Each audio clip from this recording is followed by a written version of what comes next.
¿Qué tal? Muy buenas noches. Bienvenidos y bienvenidas a este nuevo espacio de conversación crítica en su programa Clase contra Clase. Recientemente, el presidente José Mulino en Panamá se ha conocido que ha traicionado los intereses del pueblo panameño, cediendo soberanía ante los Estados Unidos en torno al canal de Panamá, con presencia militar extranjera. Para hablar del tema, hoy contamos con un invitado muy especial. Él es el profesor Olmedo Beluche, sociólogo, historiador panameño, con quien dialogaremos sobre esta nueva afrenta que se está cometiendo. ¿Qué tal, profesor? ¿Cómo está? Buenas noches. Hola, Bienvenido.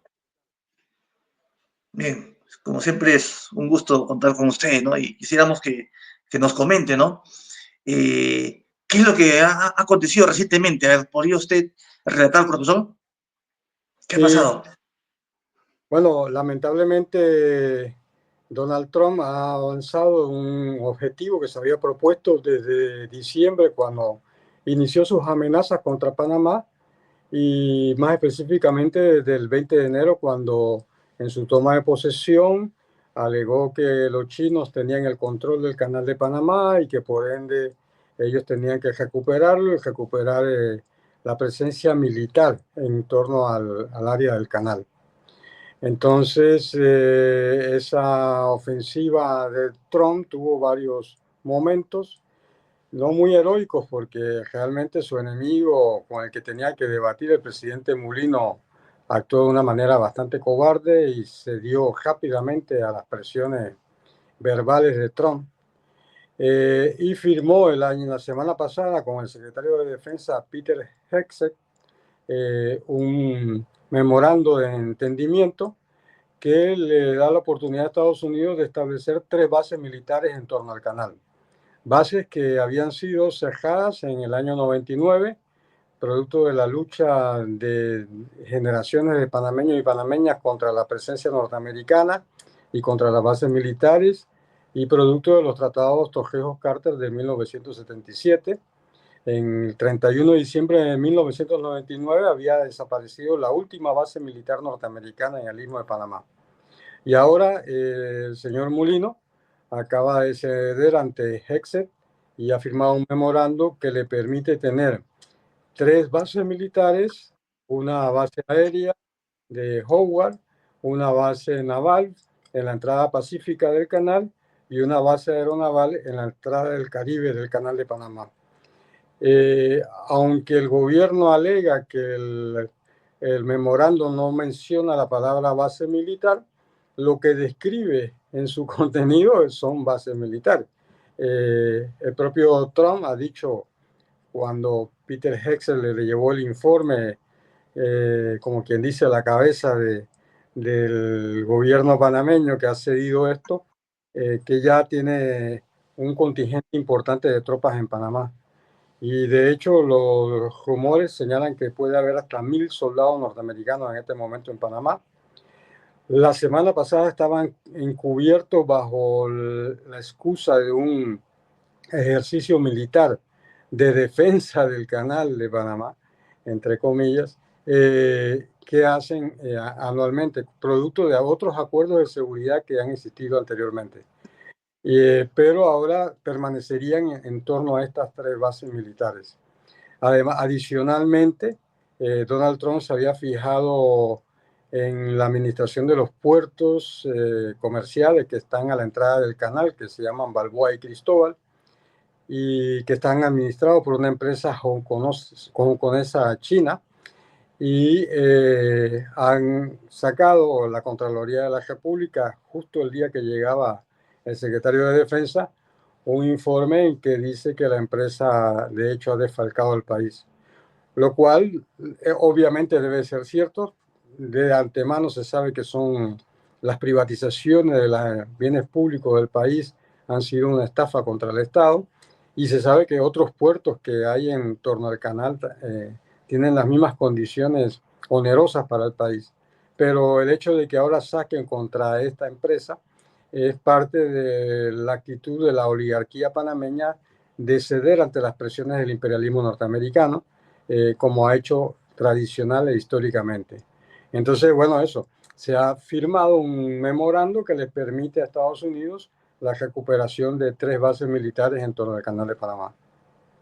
Bien, profesor, lo que comentas, sinceramente, muy trágico, ¿no? Es una señal, pues, de que el imperio avanza, arremete y que los gobiernos, los estados son muy sumisos, ¿no? Ahora sí, también, recientemente escribió usted un artículo en el cual señalaba que la actuación de Trump en Panamá recuerda el expansionismo del siglo XIX, ¿no? ¿Qué pasó en el siglo XIX, ¿no? Al respecto. Sí, decíamos que la política de Donald Trump es como una actualización de lo que se llamó la doctrina Monroe de 1823, expresada por el presidente James Monroe de los Estados Unidos, que se sintetiza en la famosa frase América para los americanos. En Claro. 1823 había en Europa, se había constituido la Santa Alianza, una alianza de imperios monárquicos que había logrado, entre otras cosas, derribar un gobierno liberal que se había instaurado en Madrid, en España, y había restituido a Fernando VII con todos sus poderes monárquicos absolutos y amenazaba con invadir Hispanoamérica, que recientemente había empezado su proceso de independencia. Entonces, en ese momento hay historiadores que alegan que la doctrina Monroe se expresó contra la Santa Alianza. Otros opinan que también era parte de las presiones contra Inglaterra y la disputa que desde ya tenía Estados Unidos su ambición de tomarse Cuba para hacer del Golfo de México su mar interior. Y otros alegan que era para advertirle al monarca zarista ruso frente a su expansionismo en Alaska y el oeste de Norteamérica. Sea como sea, esa amenaza ha transcurrido durante todo el siglo XIX, concretándose y fue denunciada en su momento por el propio Simón Bolívar, que desde Lima convocó el Congreso Anfictiónico de Panamá en 1826, justamente para responder tanto a la amenaza europea como a la amenaza norteamericana, proponiendo una alianza de países hispanoamericanos para defenderse mutuamente en caso de agresión, lo cual lamentablemente fracasó. Pero Estados Unidos no ha cesado en eso. Posteriormente, a mitad del siglo XIX, en el proceso de arrebatarle a México todo lo que es el oeste americano, que era mexicano, y a las naciones indígenas que ahí vivían, se precisó esto con la famosa Destino Manifiesto, que es una doctrina ideológica que dice que Dios le dio a Estados Unidos el derecho de civilizar a estos pueblos bárbaros y que por eso se justificaría su acción sobre ellos. Y bueno, finalmente, a fines del 19, sobre ese expansionismo, le declaran la guerra a España, le quitan las últimas colonias en ultramar de los españoles, que eran Cuba y Puerto Rico y las Filipinas, y eso los pone en función de construir un canal para que su armada cuidara sus intereses en ambos hemisferios. A mitad del siglo XX, esa doctrina tuvo la forma de enfrentarse supuestamente al peligro de la Unión Soviética y se creó la doctrina de la seguridad nacional, también diciendo que cualquier intento popular de cambiar el orden político, económico y social era más bien una instigación de Rusia soviética para meterse en el occidente democrático, entre comillas. Y entonces esa era la forma como a mitad del siglo XX se ejecutaba la misma doctrina de América para los americanos. Y lo que tenemos hoy, frente a la crisis de los Estados Unidos, su decadencia, su empezar a perder campo cada vez más en el plano económico frente a China, lo que parece hacer Donald Trump es marcar aguas y tratar de cerrarle las puertas a la influencia de China y de sus mercancías en América, empezando por el lado más débil, su patio trasero, que es América Central, y específicamente Panamá, que es una zona estratégica para ellos. Y de hecho, pues lo han logrado. El gobierno de Mulino rompió el acuerdo de la Ruta de la Seda que tenía con el gobierno chino, ha congelado las relaciones diplomáticas con China en gran medida y diversos intereses de empresas chinas se ven amenazados ahora, como explicaba lo de los puertos, producto de estas presiones de Trump y de decir que los chinos no deben intervenir o influenciar en esta zona que para ellos es vital. Y bueno, así estamos. A mi juicio es una actualización de la doctrina Monroe. Sí, sí, claramente China y Estados Unidos ya están en una carrera, bueno, una carrera de mercados, se ponen aranceles, ¿no? Y esto comienza pues a tensionarse cada vez más, ¿no? Ahora, también, profesor, usted ha mencionado, bueno, a partir de lo que ha acontecido en Panamá, quería consultarle qué papel juega ahí la clase dominante panameña en esta entrega de la soberanía y qué intereses están en juego, ¿no? O sea, ha comentado los intereses de Estados Unidos, pero la, la burguesía panameña así de fácil ha hecho coro a Donald Trump. Sí, la burguesía panameña, expresada el sector fundamental de ella a través del gobierno de Mulino, que ellos sostienen y apoyan, eh, siempre ha sido una actitud genuflexa frente a los Estados Unidos y al imperialismo yanqui. Casualmente hoy, 15 de abril, se conmemora un aniversario más de lo que se llamó el incidente de la Tajada de Sandía. En 1856, justamente en el proceso de expansión de los Estados Unidos hacia el oeste americano, lo que era antes México, California, decidieron que era más fácil cruzar el continente de un lado a otro a través de Panamá o de Nicaragua, construyendo una empresa ferrocarrilera que llevaba a la gente en una semana en barco hasta la costa atlántica de Panamá, cruzaban en un día en tren por Panamá y en una semana llegaban a San Francisco.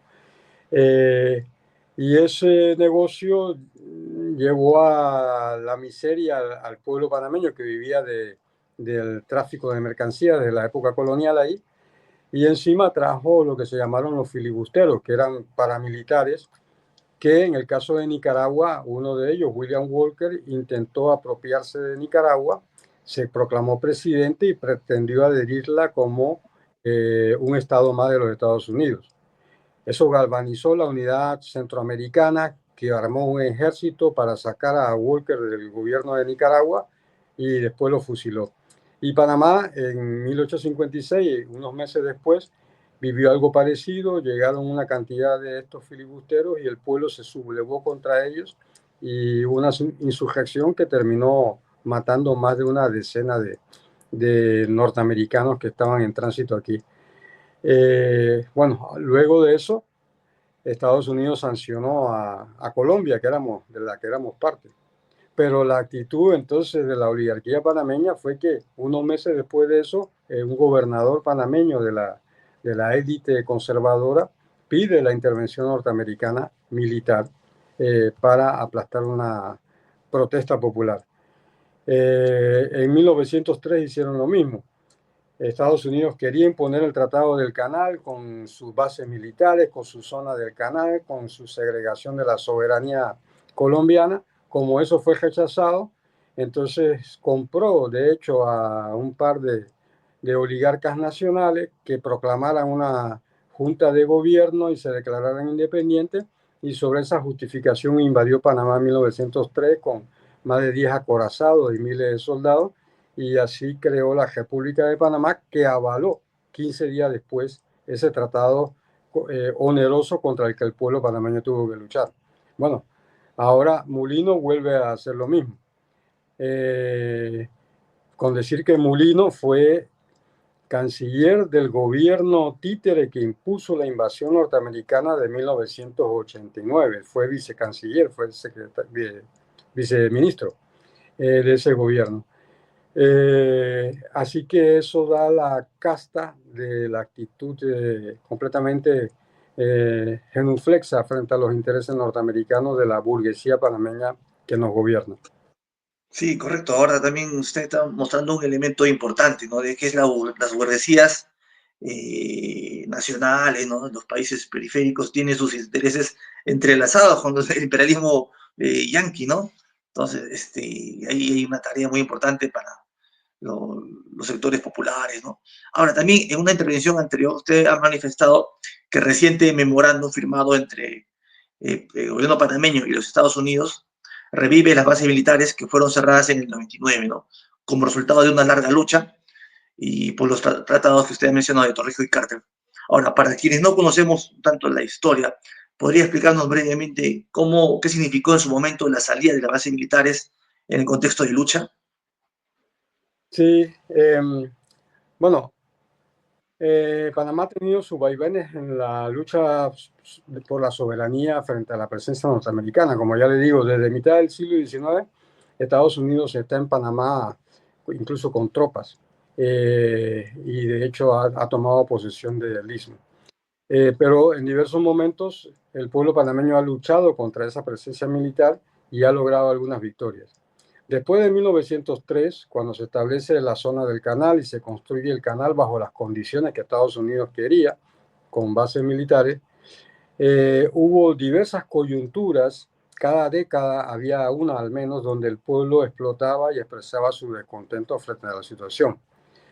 Sobre todo porque aquí Estados Unidos expulsó de la zona del canal a la población panameña que vivía ahí.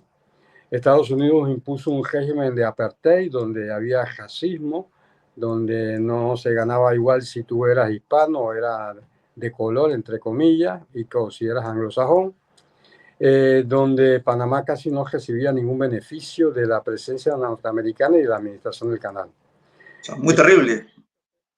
Hasta el 9 de enero de 1964, cuando los jóvenes panameños fueron a plantar una bandera como símbolo de que era un territorio de Panamá, fueron agredidos por los habitantes de la zona y por las tropas norteamericanas, pero la sublevación popular creció y Estados Unidos reprimió duramente, hubo más de 20 muertos, 500 heridos, pero el pueblo destruyó las propiedades norteamericanas que estaban de este lado de acá, de la ciudad de Panamá, y eso forzó a Estados Unidos a negociar un nuevo tratado, que tomó 10 años, pero se concretó en los tratados Torrijos-Carter del 77.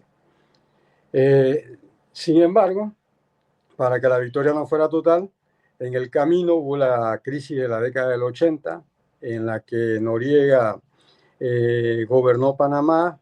Torrijos había muerto, había sido asesinado, eso todavía no está claro, y eh, eh, la invasión del 89, que se da en el marco de una crisis política nacional, busca varios objetivos, entre esos, establecer un régimen títere a favor de los Estados Unidos, que es el que nos ha gobernado por estos 35 años. En segundo lugar, aplicar un modelo neoliberal económico, que era lo que ellos querían y que se ha venido aplicando. Pero frente al canal, ellos lograron un pacto con la burguesía panameña para que el canal no cayera en manos inadecuadas, entre comillas, y fuera administrado por la oligarquía financiera panameña, que es la que en verdad dirige la administración del canal de Panamá, no los chinos, como dice Trump. Y trataron de que se mantuvieran bases militares.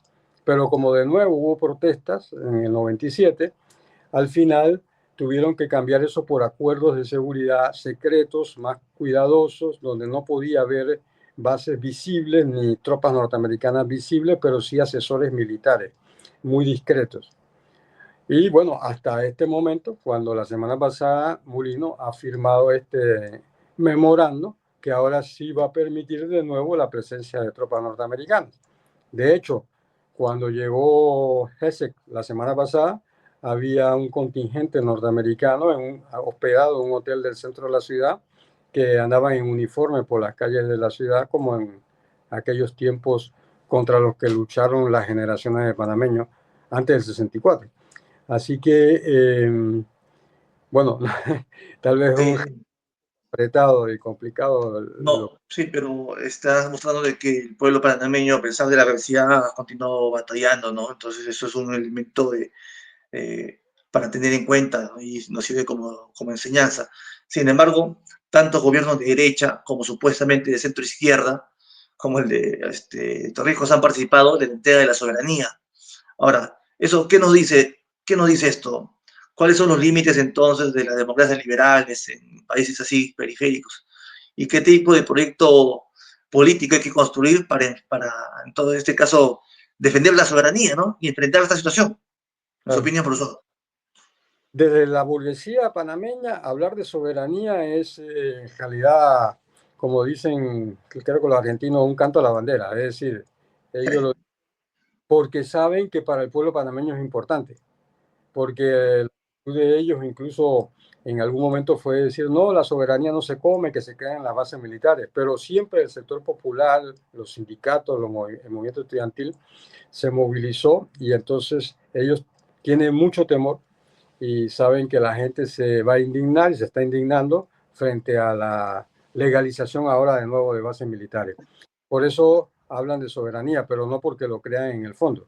En el fondo, la oligarquía panameña, como la de toda América Latina, eh, se siente identificada con Estados Unidos, sienten que su capital es Miami, y viajan a Disneylandia, a Disney World todos los años. Entonces, eso es una alienación completa. Yo creo que, como a mucha gente ha dicho, la posibilidad de que nuestros países se desarrollen como naciones prósperas, que aprovechen sus riquezas naturales y humanas para que su población crezca, no se va a poder dar nunca mientras Estados Unidos sea el imperio que nos tutele, porque siempre lo va a hacer a su favor. Como dijo el propio Simón Bolívar por allá, por 1823-24, perdón, 1829 creo, Estados Unidos parece destinado por la providencia a llenar a América de males y de desgracias. Y eso es lo que ha pasado en estos 200 años. Nosotros tenemos que construir un proyecto consecuente con el desarrollo nacional, pero a partir de la unidad hispanoamericana, de retomar el bolivarismo, la unidad de los pueblos para luchar por la soberanía de todas nuestras naciones. Los proyectos de derecha son antinacionales. Fíjese, acaba de imponerse mediante un fraude electoral el señor Noboa en Ecuador y ya está hablando de devolverle a los Estados Unidos la base De Manta. es decir, otra base militar en Hispanoamérica de parte de los Estados Unidos. Y ellos van a seguir en ese objetivo si nuestros pueblos no reaccionamos. Por eso nosotros creemos que como el próximo año, 2026, se conmemoran 200 años del Congreso Anfictiónico que convocó Bolívar, deberíamos desde los sectores populares y académicos de América Latina volver a convocar un segundo Congreso Anfictiónico para discutir la posibilidad de nuestra unidad, por lo menos desde el campo popular, para discutir la posibilidad de construir esta unidad latinoamericana que en verdad nos lleve por el camino del desarrollo y la prosperidad y no la dependencia y expoliación que hacen los Estados Unidos de nuestros países. Bien, profesor, creo que ha dado una lección importante, ¿no? De cuáles son las tareas bajo este escenario, ¿no? De una agresión imperialista y la única salida es la unificación de los sectores populares, ¿no? Y rompiendo, pues, y peleando con estas políticas que en este caso están bajo la administración Trump, ¿no?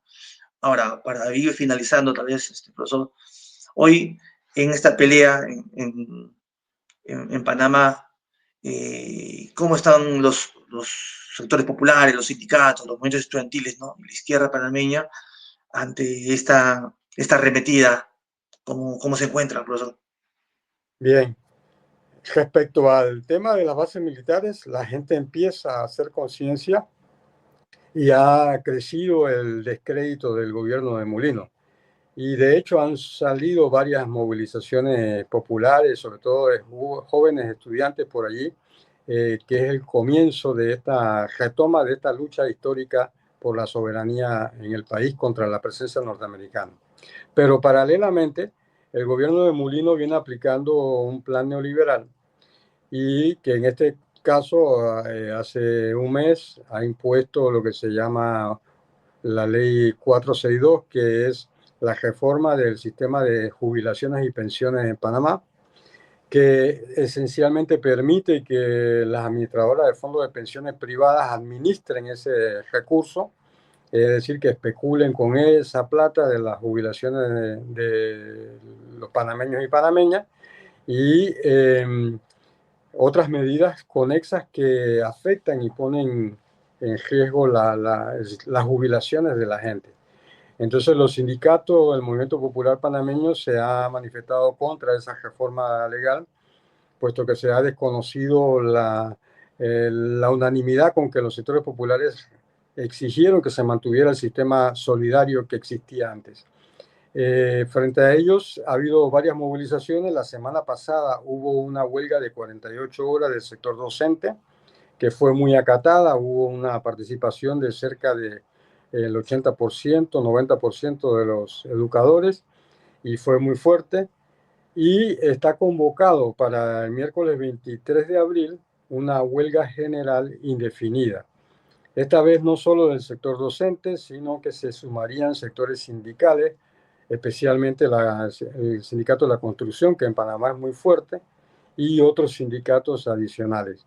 Y para el jueves 24 está convocada una megamarcha para repudiar fundamentalmente esa ley, pero ahora se agrega este problema de las bases militares como parte de las demandas populares que existen en este momento.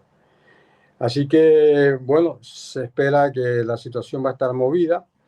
Mucho va a depender del éxito o fracaso de la huelga. Hay amenazas del gobierno, por supuesto, de despidos y de cortarle los salarios a los trabajadores que se vayan al paro, pero vamos a medir ahí la capacidad de convocatoria de la dirigencia sindical.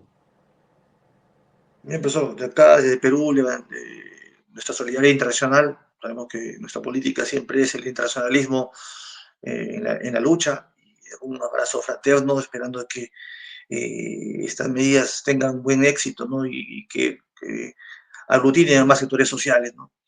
En busca de un proyecto más distinto, ¿no? Que pelee con una soberanía desde una posición de los trabajadores. Entonces, desde acá un saludo fraterno, profesor. Tal vez sus palabras finales que nos pudiera extender. Bueno, agradeciendo la oportunidad que siempre nos das de conversar un poco con el pueblo peruano, con el que nos hermana la historia en gran medida. Quiero invitarles, bueno, a seguir la situación panameña, que en última instancia es la situación de todos nuestros países, ¿no? Estamos ante una ofensiva de la derecha, no solo norteamericana, sino a nivel mundial, a la cual tenemos que responder. Ellos son poderosos, pero no son invencibles. Es posible vencerlos, y así ha pasado en otras ocasiones en el pasado. Si nos movilizamos y defendemos nuestros derechos democráticos, ellos pretenden una contrarrevolución, sobre todo también en el plano cultural, a la vez que el económico. Frente a eso también hay que hacerle frente y hacerlo en el debate ideológico, en el debate de las ideas, como proponía Gramsci. Es que podremos aglutinar a los sectores populares en torno a un proyecto de naciones y de una Latinoamérica unida.